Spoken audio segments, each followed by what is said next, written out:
अरावली पर्वतमाला।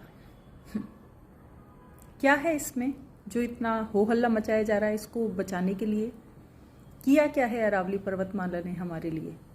केवल रेगिस्तान को रोक कर रखा है, स्वच्छ जलवायु दी है, हवा पानी दिया है, हरियाली दी है, वहाँ आसपास रहते लोगों के मवेशियों को चारा उत्पन्न करवाया है। इसके अलावा क्या किया है अरावली पर्वतमाला ने?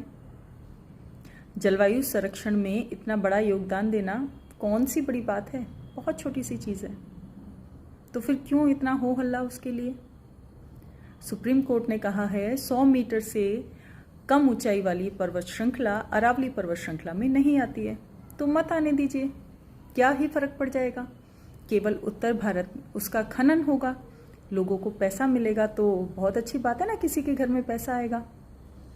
क्या फ़र्क पड़ता है उत्तर भारत में रेगिस्तान ज़्यादा हो जाए, रेगिस्तान फैलने लगे, जलवायु परिवर्तन हो जाए, गर्मी ज़्यादा पड़े, सर्दियाँ बहुत ज़्यादा पड़े, कोई फ़र्क नहीं पड़ता।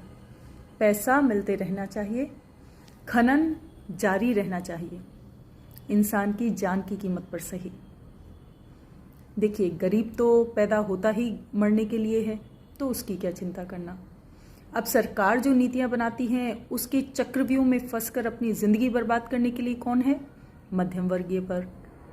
रहा अमीर वर्ग, उसको किसी चीज़ की चिंता ही नहीं है, क्योंकि उसके पास इतने पैसे होते हैं कि वो हवा, पानी, भोजन, बिजली सब कुछ कभी भी कैसे भी खरीद सकता है। और वैसे भी हम अपनी धरती से बोर हो चुके हैं, हमें किसी नए ग्रह पर, मंगल ग्रह पर बसना है। उधर बसने के लिए हमें अपनी धरती को नष्ट भी तो करना पड़ेगा ना। और इसका नज़ारा हम अपनी आंखों से देखें तो कितना अच्छा है।